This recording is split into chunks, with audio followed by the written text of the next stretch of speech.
Hi, my name is Harris and I'm gonna show you how to take the vital signs or vital constants. This is the values that we apply for adult patients. It's important to specify this because children have different parameters. The vital signs are the main functions that the body does to maintain our body alive.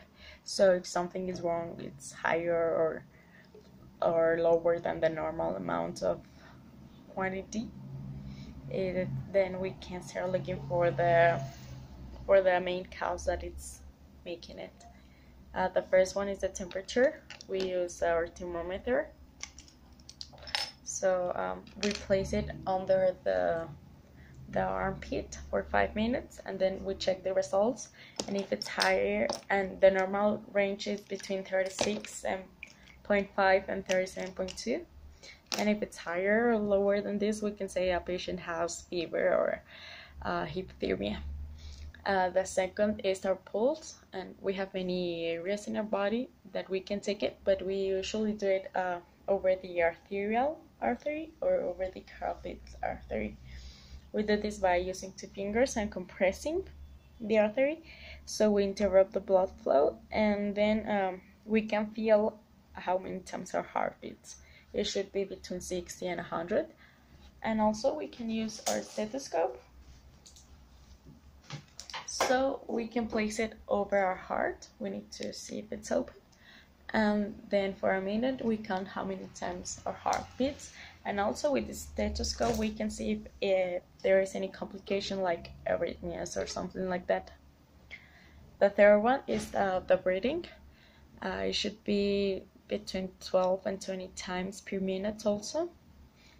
And we do this without the patient knowing that we're doing it, because usually when we tell the patient that we're gonna see how he or she's breathing, they get nervous and they make it faster or slower. The results are not very certain. So we usually do it when we're talking and taking their data or their family records, and it's really easy. Patients that have higher or lower amount of breaths in a minute, they usually refer dyspnea, that it's feeling like dizzy when there's not enough oxygen, or maybe there's a lot of oxygen in the system. The last one is taking the arterial pressure, that in the old-fashioned way we take it by using a sphygmomanometer and our stethoscope.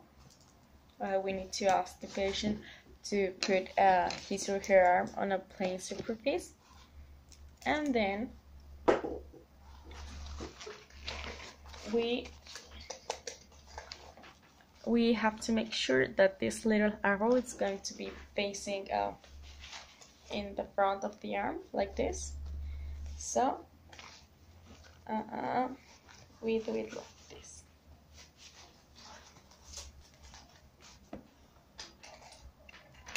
Then our stethoscope is gonna help us to hear. We place it here over the area where the elbow falls. With these 2 little things, we're gonna start adding pressure.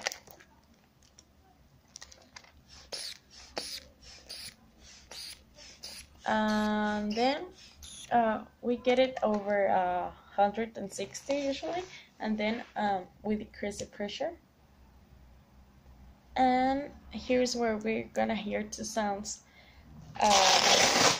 These sounds are gonna indicate us our diastolic and systolic pressure, and the result should be for men it should be 120/80, and for women it should be 110/70.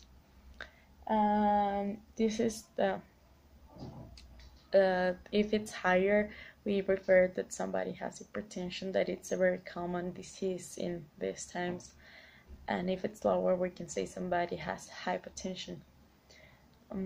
It's really important to take the vital signs good, because With these values we can see if somebody is